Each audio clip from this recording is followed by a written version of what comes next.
We'll go through some of our slides that we usually just go through in the beginning of any of our presentations. If you've been here prior, you'll see we are the Coastal and Heartland National Estuary Partnership. And this is the EarthEcho Water Challenge. Let's see.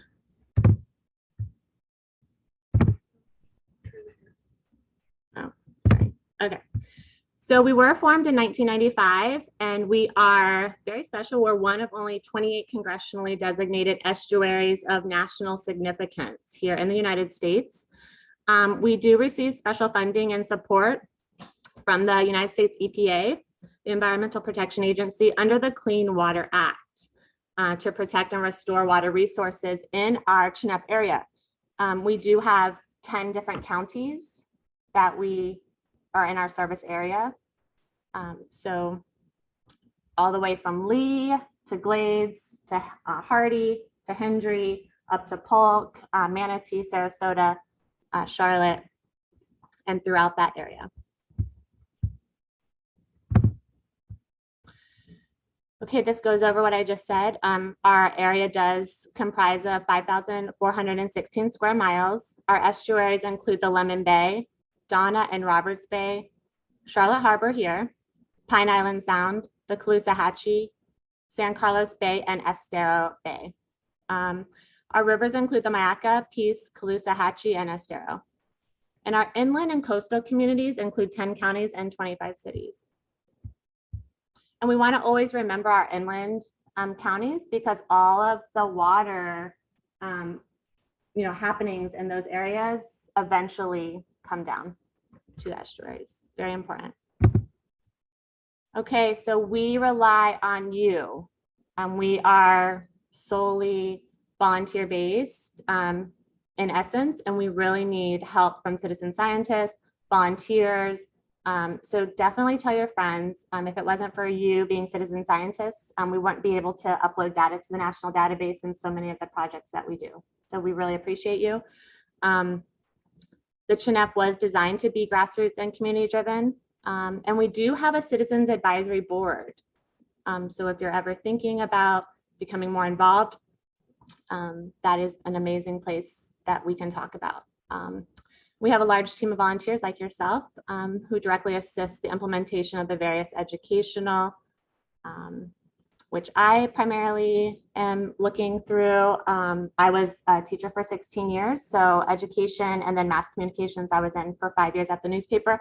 And Serena is really one of our main research specialists. So we try to work in that science grounded, field of communicating to the public about environmentally important issues in education. All right, so the power of partnership. The CHNEP is a partner organization. It's our biggest superpower. We're a public-private partnership, consensus-based, non-regulatory. Again, we are science and based and citizen supported. And the CHNEP, because of private contributions, volunteers, and donated in-kind services, has been able to provide more than $19 of restoration for every dollar it receives of federal governmental funding. What would you say the primary point of CHNEP is? What, if you had to describe it in 3 words, what do you guys think? 4 words. 4 words. Or more than 4 words, but this is kind of. Yeah. Absolutely, the habitat conservation and restoration is extremely the main point. We have a comprehensive plan, and everything we do is based on that plan. So we actually have copies of that plan online, and I can get you one as well, but it's an extremely, kind of broken down, like Serena said, into these 4 pieces here. So water quality improvement, because we are estuary based. We were actually, like it said, we were funded in 1995 under the Clean Water Act. It was like, okay, well, now we have this act, in the mid 70s. What do we do with it? And how do we implement it and bring it to the people, right? So water quality is super important for us, and that's what we're doing today. Hydrological restoration. Do you want to talk a little bit about that? Yeah, so we do, right now we're working on some hydrological restoration modeling projects where we are looking at new development projects that are going to happen over the next few years and putting them into a model and seeing how it changes the hydrology, the flows, direction, all of that. And then we are proposing like some weirs and berms in different places to rehydrate wetlands, and that is in the it's in the Charlotte Harbor area, like Yucca Pend, Babcock Webb area. So that's just one example of our hydrological restoration project. And correct me if I'm wrong, Karina, but I come from almost like a layperson's perspective. So I'm an educator, but I am for public, outreach. So the way it's been explained to me, even in a very small regard, is Serena does a lot of GIS mapping. So she's looking from a satellite view a lot of times on images down on how the water flows and things like that. And we have historical images from 30, 40 years ago of how the water flowed before. And so we almost sometimes in these restoration projects, if it's appropriate, we're trying to As close as we can. put it back the way it should be. Because when we do have development and things like this, we want to be proactive in trying to get it back to like a homeostasis that it was in historical water, images. So the flows are. I asked because Owen is a Life Scout and he's got a couple merit badges left to go. One of them is citizenship in the community, Mhm. and it involves finding issues that involve the community. He's been involved with you guys Mhm. since he was 4 years old. Right. And anyway, I'm a merit badge counselor for that, and the standard knee-jerk reaction issues in the market are great, but we don't live with that every day. Right. So we're just trying to get our scouts more Yep. invested in what you guys are doing. And I know next month for July, this is just a promo, but we are doing Eyes on Seagrass. So I know it's the summer for you, so I might be able to come. We have a Thursday afternoon at the Mid-County Regional Library where we're going to be hosting a training session so y'all can come. And then we're having the Saturday. So is that you need to be a boat for that? No, it's you'll get all the equipment and training, either one that you come to. The Saturday, I think it's like the 23rd of July, is more like a at the Lashley Marina, at the public docks, and some boats are going to come in. If you don't have a boat, you can partner up with someone, or you can bring your kayaks and things like that if you like to kayak. I know I like to kayak and things like that. So that's an amazing one. You can go out. It's called Eyes on Seagrass. You do seagrass monitoring, and it's a citizen scientist piece. And then in August, we have a horseshoe crab monitoring as well. So I'll keep you in my sights because the Punta Gorda Fishing Club at the middle school that just was developed, their sponsor is also looking for lots of different ways to get into the marine ecology, and we work with Sea Grant and the UF County Extension projects for that. So we can email about that later. So fish, wildlife, and habitat protection, of course, we know this is extremely important, and we will be having some like native plants workshops and things like that. And we're going to be co-opting with some people with that because we know that if we re-implement natives in terms of vegetation, that our habitats and the food and everything just thrives. Plus the water quality is helped because it's usually drought tolerant and it's for this area. And then public engagement, this is what we're doing now, right? And then with all of our publications and things like that.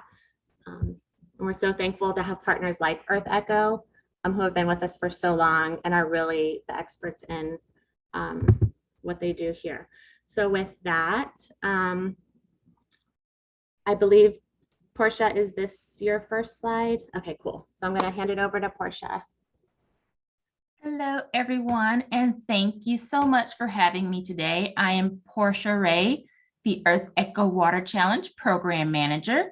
And I want to first give you all a huge thank you for what you're doing today, for what you do every day, which is finding a way to connect to our waters and also identifying solutions to protect them.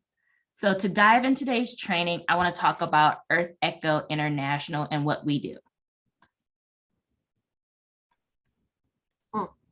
Sorry, Portia. Yep, no worries. So with EarthEcho International, our main goals is to envision a world where every individual, no matter your race, your background, your experiences, have the opportunity and the tools to create a healthy and thriving environment. To that end, our mission is to build a global youth movement to protect and restore our ocean planets. The program that I'm going to highlight today is the EarthEcho Water Challenge, which is one of the world's largest citizen science program. We've reached a variety of young people across the globe, in addition to over 70,000 bodies of waters.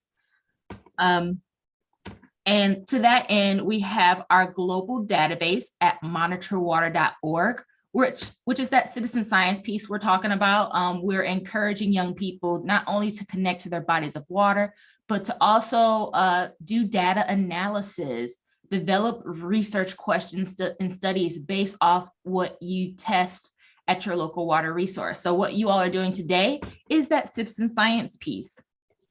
And then last but not least, we encourage young people not only to go out and test their body of water, share the data on our database, but also come up with a protection project. What is the point of all this work if we don't take action today?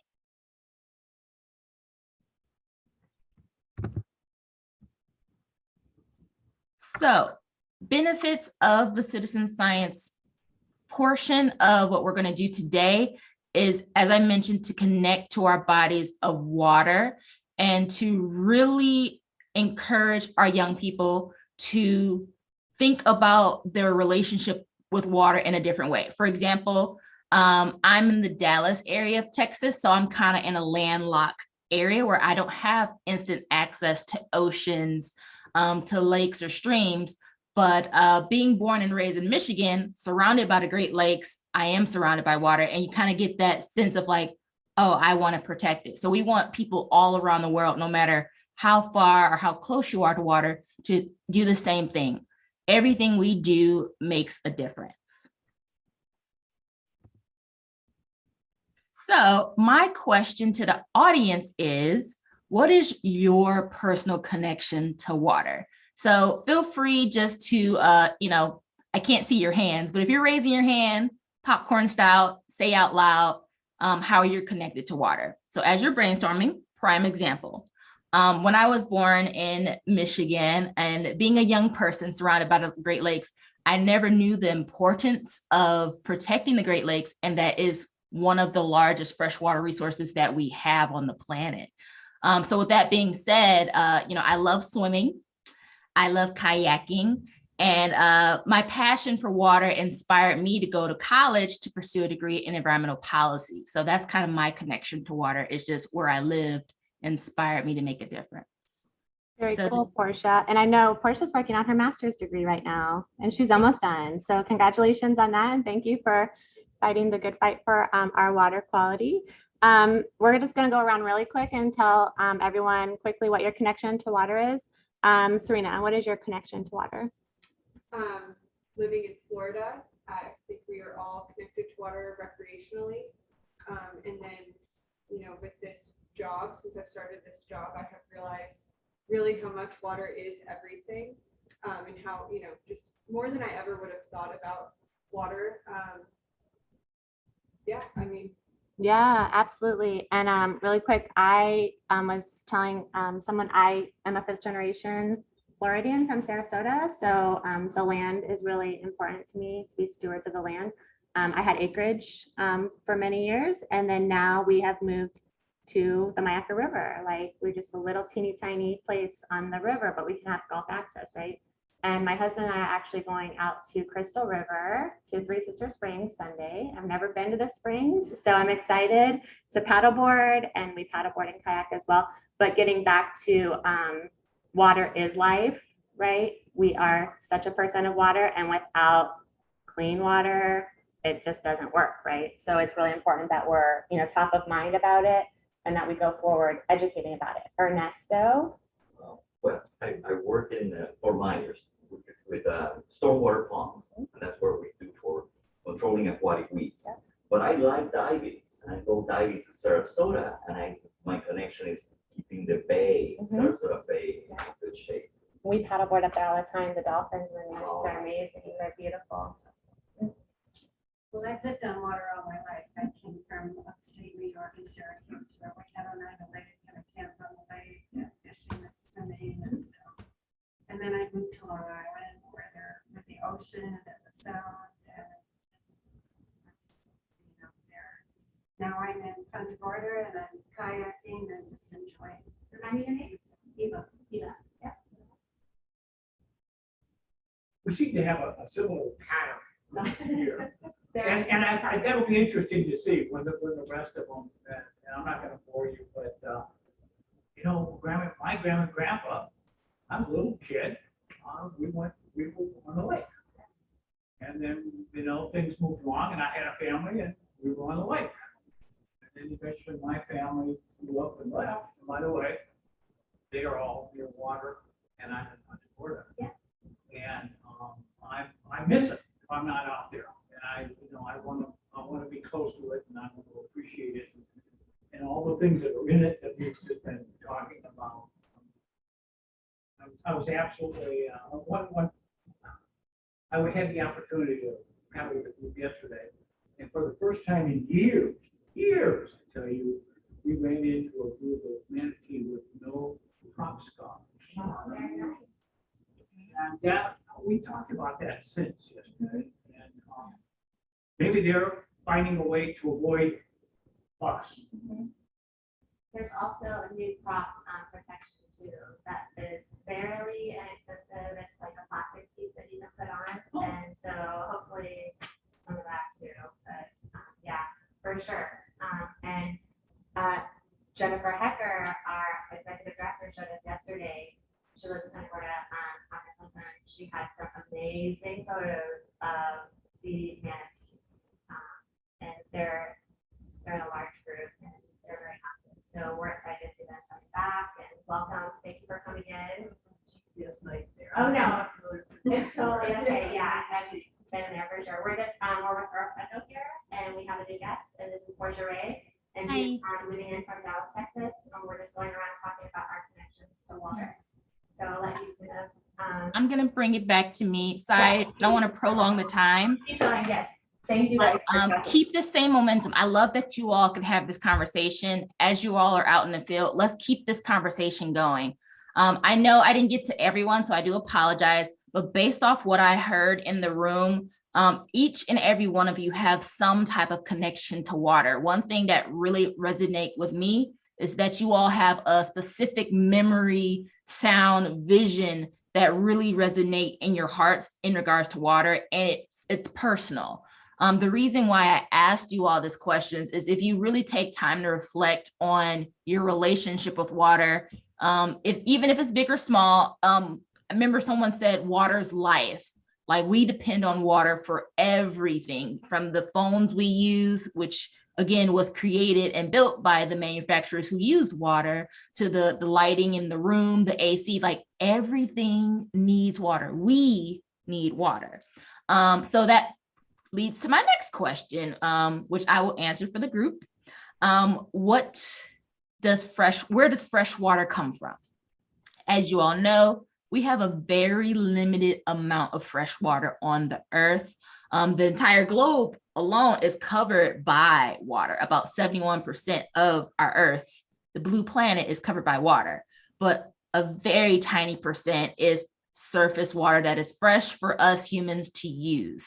And what I mean by surface water, we have lakes, streams, estuaries, our ice caps, so on and so forth, groundwater. So with that limited access, and as we continue to consume it as human beings, we're causing a different type of ripple down effect or harm to our environments when we mistreat our water sources. So we've all seen or heard on the news different things about water around the world. For example, in California, the drought issue, the forest fires. In Michigan, we had the Flint water crisis and like algal blooms surrounding the Great Lakes, invasive species. What's going on in Florida? What's going on with Florida's water? I would love for you all to give me your personal updates with the news.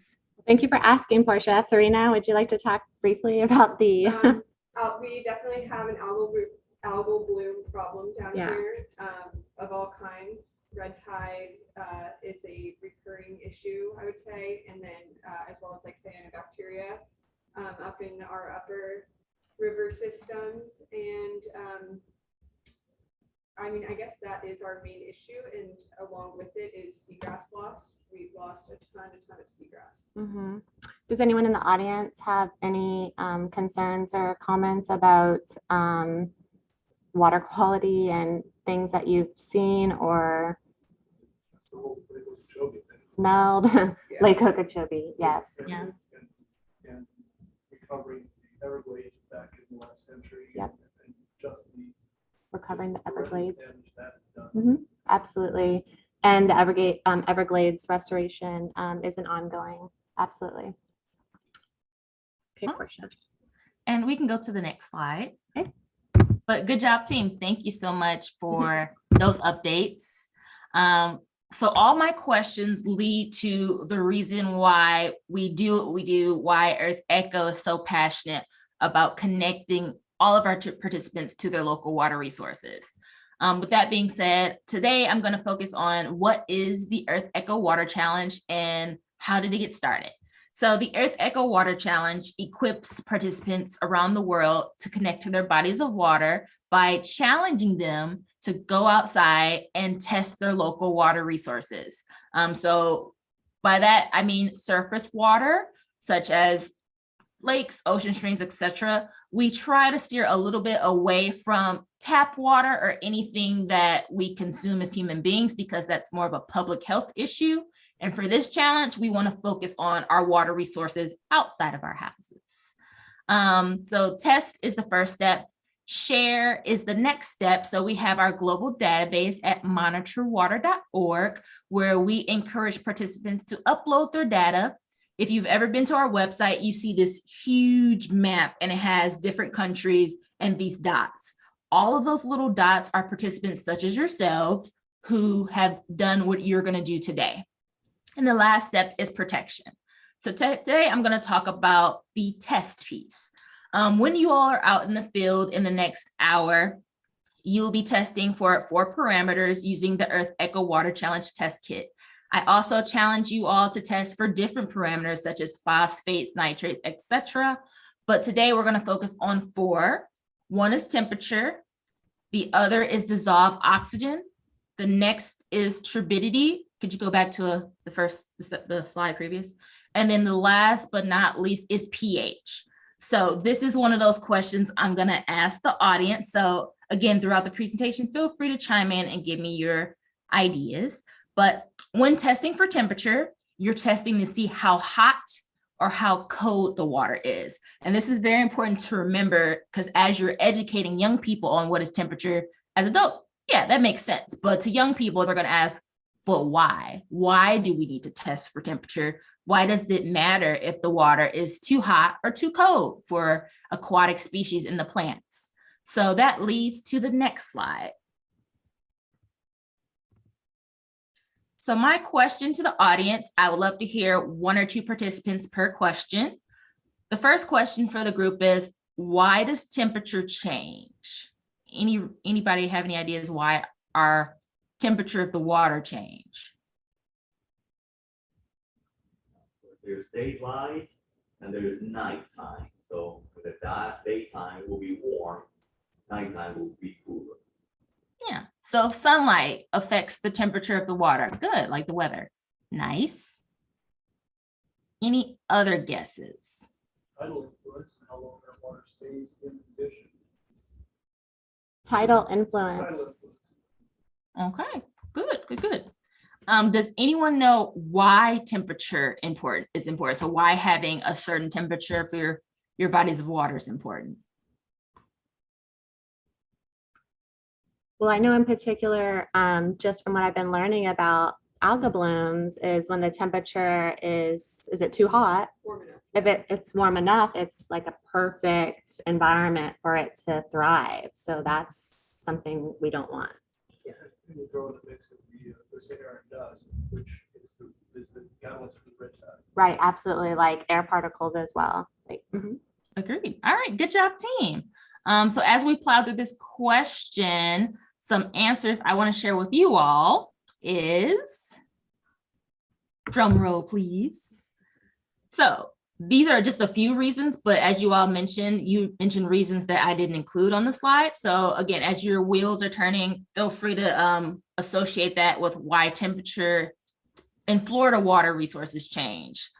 So water from factories that is released, wastewater that's released can change the temperature of water.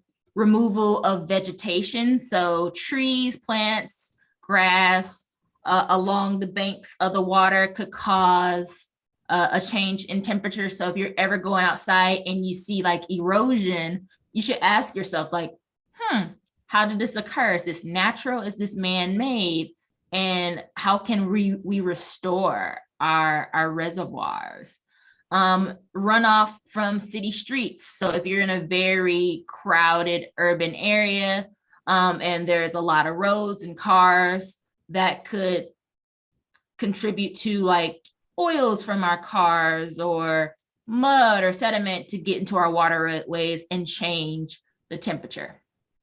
And then for why is temperature important? We got to think about the individuals, the organisms that don't have a voice. So fish, bugs, plants, they need a certain temperature to survive. So something fun you all can do as you're out in the field is do research on native aquatic species within your community and also what temperature they need to survive. Fun fact, cold water holds more oxygen than warm water. So when we're thinking about climate change and human behavior that affects our water resources, the hotter it gets, the more it impacts our water and the temperature, which in turns affect those aquatic species, and then it affects us. So it's just kind of like an effect that kind of grows up the food chain. Our next diameter is turbidity. So when testing for turbidity, fun fact, you're testing to see how clear the water is.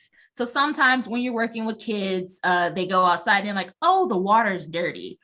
Just because the water is a different color doesn't mean it's dirty. It could be a lot of sediment. It could be chemicals in the water. You never know, algal blooms, and that can change the color of the water. But when we're testing for turbidity, you want to see, is it see-through? Can sunlight penetrate through the water? And if it doesn't penetrate through the water, is that a problem? So question for the group, what makes water turbid? Anybody know? Hurricanes, suspended sediments. so hurricanes, suspended sediments, algae. Anything else you guys? Tannins. Yeah, great, great, great. And then why is turbid water or having high turbidity negative on our water resources? Most of our plants and wildlife in the water need sunlight. Mhm. And so turbidity stops sunlight from getting down to those species. Good answer, good answer. Okay, Right. so If you Oh, have one more high person? turbidity, the water on the surface will be warmer than the water on the bottom because it will be cooler at the bottom. It's the turbidity particles will absorb more light and it will be warmer. So then you have hot water and cold water. mhm. Just the opposite, depending on density of your pollutant. Depending on what. Your pollutant, your oil based, and the pollutant top, which would cause that flare problem to be inverse. So just to expand on that, if you have the Exxon Valdez spill Oh, on well, the surface, you have hot water and an Mhm. oxygen Right. on the surface because you have thousands of miles of oil, which affects seagrass, which affects Mhm. temperatures, affects everything below it in Correct. terms of sunlight. but that's like a disaster when we don't have oil spills all the time. Yes. But we could, yes. We will have oil spills Mm. all the time. And We will. We could, we did. when we haven't had rain for 4 months in the winter time and it rains, that oil in the road has to go somewhere, and it rains out, it goes. So our audience is basically saying that like when there's extra like sediments in the water and it's like at the top of the water, it will get warm. Yeah. Or at that top half, and then the bottom half would be cooler, and that's not, that's not natural.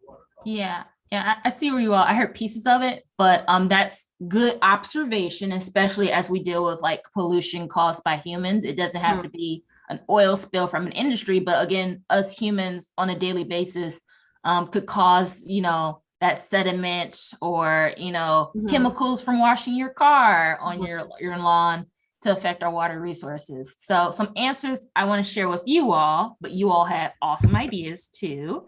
What makes water turbid? So urban runoff, as you all were kind of talking about with the oils and sediment on top of the water. Soil erosion, as you all can see in the picture I have in the PowerPoint slide. Algal bloom, boat traffic. So if you're in a touristy type area and everyone's on their boats because it's spring break or summertime, that boat traffic along the water kind of allows the sediment at the bottom to, raise up, and that could cause issues for aquatic species. And then you got bottom feeding fish as well. So them moving around and moving sediment around could make the water turbid, which means it's not clear. Why is having high turbidity bad? So when you think about those aquatic species, fish, they require oxygen to breathe as well. So with their gills, if there's a lot of turbidity or sediment or chemicals in the water, that gets into their gills and it makes it difficult for them to breathe. Just like us humans, when it comes to dust or any pollution in the air, it affects our lungs and how we breathe, and it's harder to breathe. Someone mentioned sunlight. So like if you're having a lot of sediment in the water, things going on in the water that makes the water high turbidity, it blocks light from penetrating into the water for aquatic plants to perform photosynthesis. So these are just a few ideas, but keep having those wheels turning as you're thinking about different ways that water becomes turbid. And Portia, I must say that here in Charlotte Harbor, one of our biggest, and on the Southwest Florida, is one of our biggest economic indicators is our fishing industry. So if fish aren't breathing, that is a huge economic problem for us as well.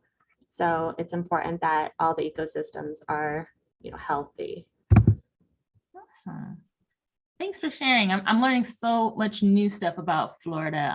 Thanks to the group for not only educating me, but educating the viewers that'll be watching this as well. Absolutely. We have 2 more parameters to go, and then I'm going to test you all skills in a moment. So testing for pH. When you're testing for pH, you want to see how acidic or alkaline the water is. So I'm going to take a break right here and show you all one of my water quality test kits. So this is going to be the test kit you all are going to use today. Again, you can always add to this test kit different parameters you want to test for. But we have here the temperature strips.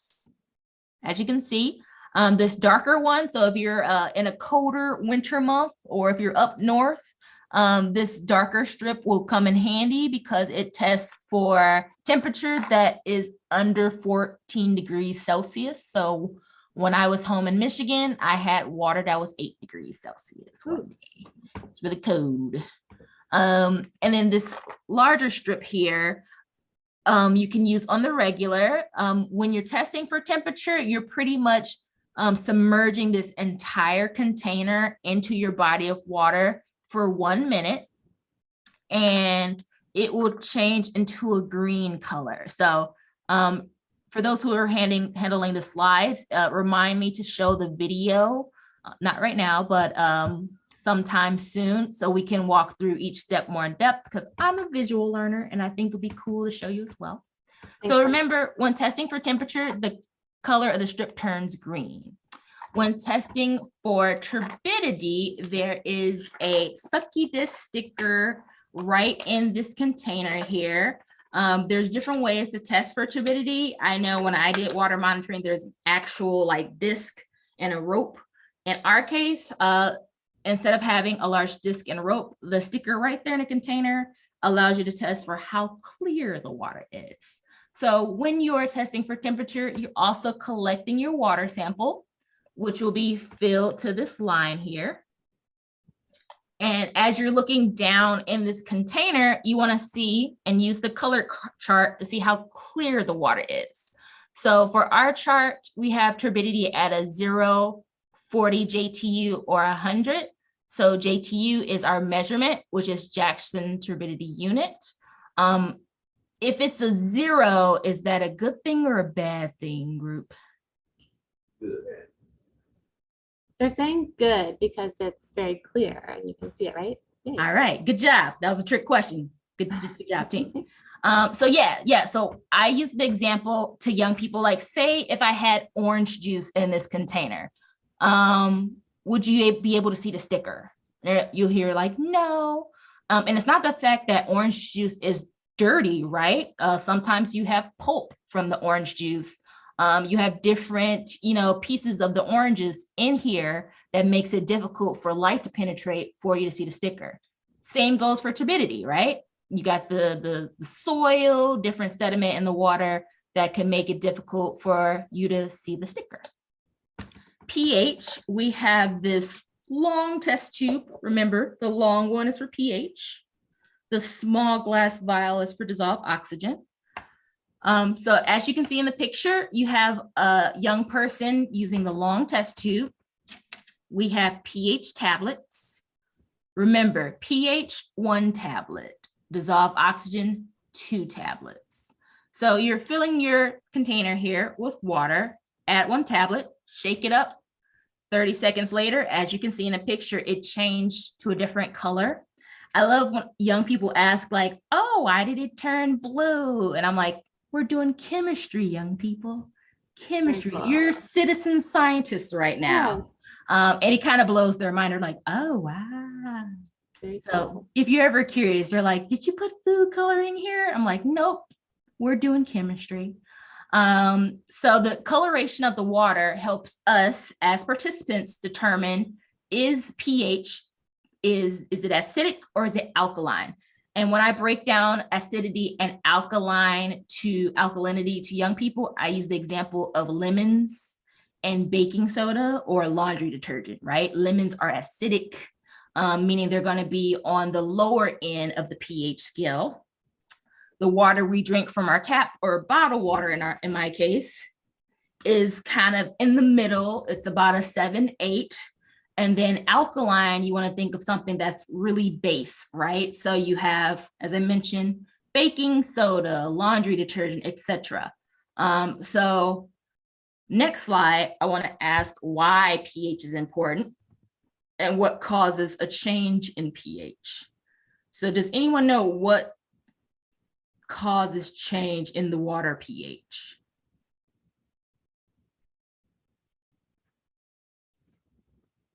CO2. CO2. CO2, good, good. Any other guesses? Organic solids. Organic solids. Good, organic solids. Why is having a certain pH in your aquatic waterways important?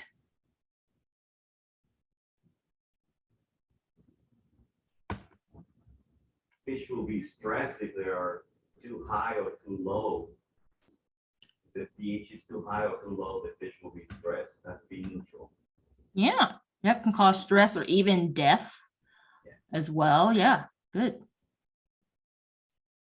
All right, so the answers I'm going to share with you all is, which I believe some of us was kind of thinking these thoughts, acidic rain.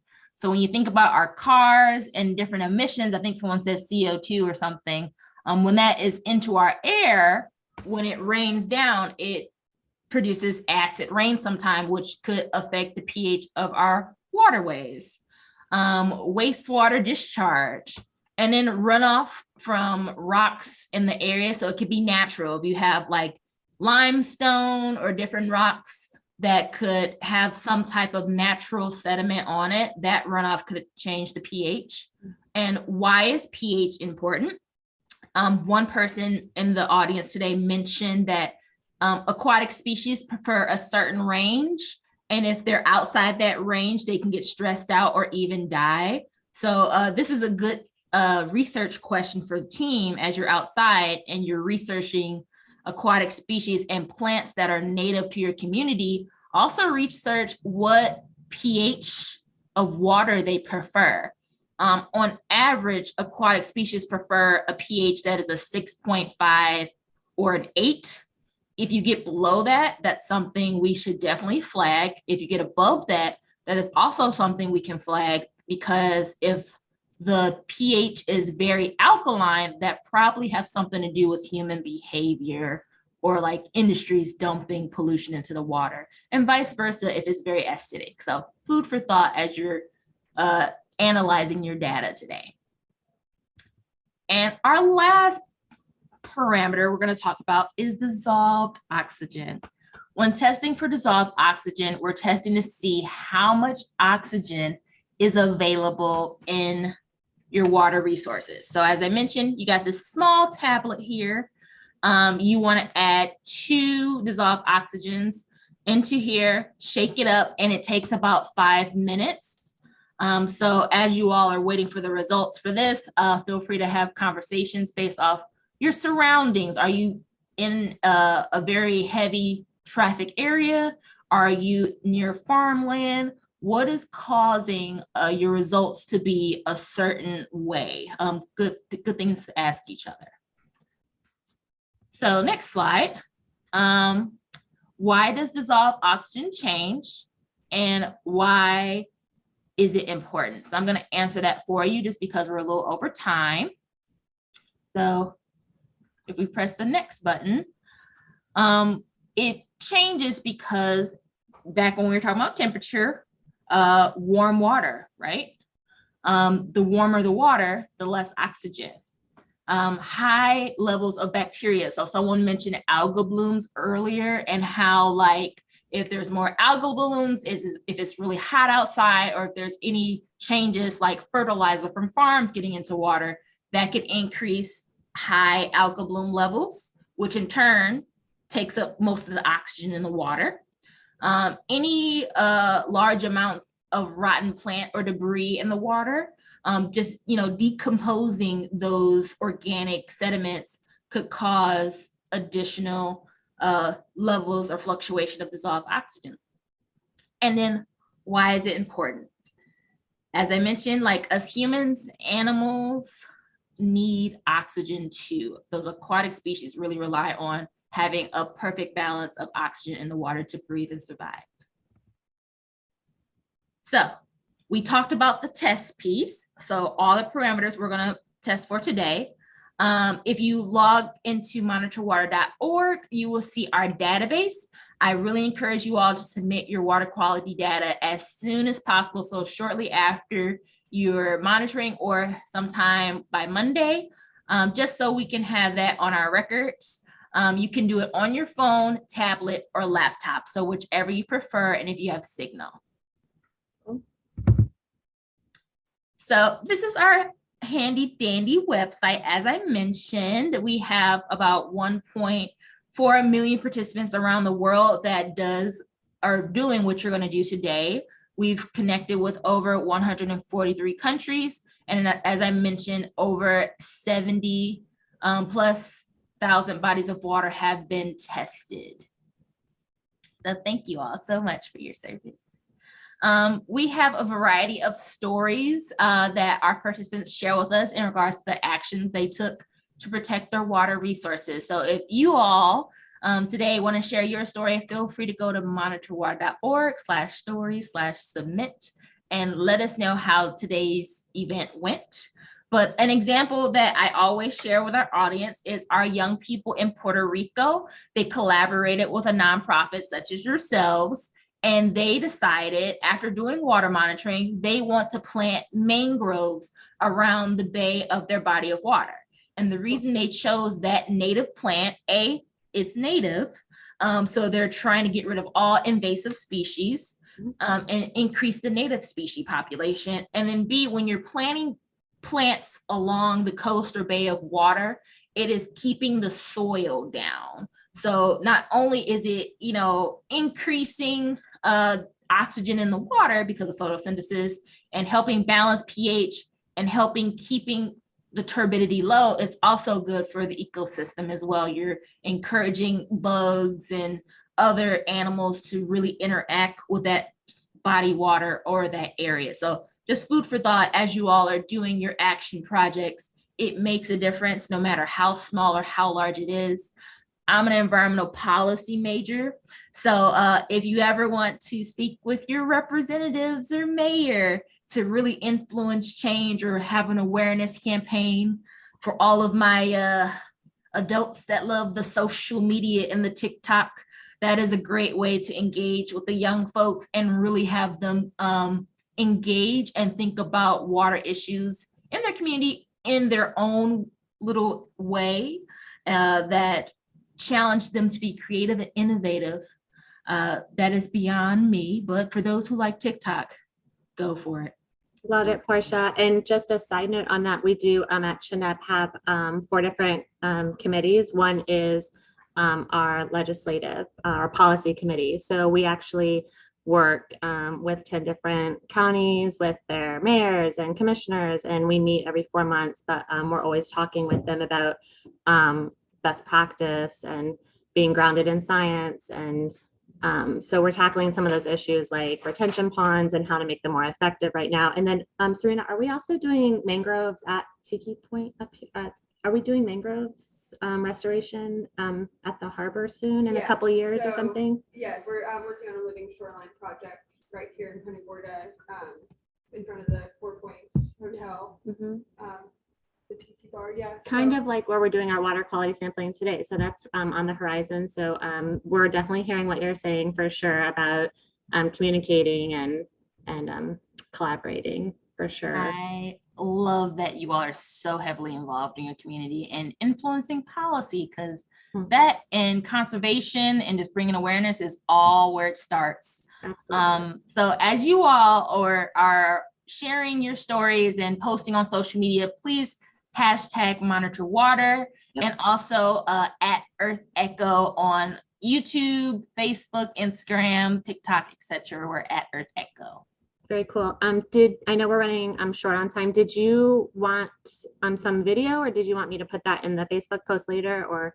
Would it be easier for you all for me to show you the video, or would you, Jessica, like to walk them through the instructions? We can walk them through the instructions, I believe. Yeah. Okay. Well, if you want, I put the video in the chat. You're welcome to repost on social media, or you all are welcome to watch it. But the instruction booklet will pretty much walk you through everything I said today, but more in depth and really explain why it's important you're doing what you're doing. But with that being said, I just want to conclude today's training and thank you all for being such an interactive group and for taking action today just to make a difference. It's Saturday and you all chose to be here and do great things. So round of applause to the group in the room. Well, we're going to give you a round of applause, Portia Ray, because you were very informative, and you as well came on a Saturday morning to help us. We really appreciate you representing EarthEcho and being there for us. We know that you're definitely a resource that we can always reach out to, and I personally appreciate you for sure. So with that, I think we're going to go test some water out here on the Charlotte Harbor. So we thank you, and if there are not any other questions or anything for Portia, we're going to go ahead and let her get back to her master's studies here. Yeah. Okay. Thanks, Portia. See you later. Thanks. Bye, everyone. Bye.